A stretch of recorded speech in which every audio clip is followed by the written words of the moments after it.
Nu, karoči, labą dieną, dabar laida Greitieji likimo bėgiai. Ir mūsų laidoje šiandien pasirodo Otto von Bismarcko pronukis, Luciferis Šventasis, taip pat Abraomo Lincolno gyvenvietės vadovas.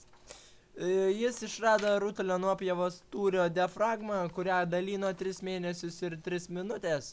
Todėl jam pasisekė ištraukti lavonus. Todėl dabar jis kalba. Taigi, pirmiausiai aš savo projektą pradėjau užrašydamas 2 feniletanolio molekulinę formulę. Ir užrašęs ją gavau, kad reagentą reikia panaudoti, norint įrodyti, kad oksiduojant parfumerijoje naudojame ir miduje kvepianti 2 feniletano rūgštį. Ir tai va. Nu ir dar sutikau tą kartą Abraomą Kulvietę. Nu ir jis pasimirė biškį.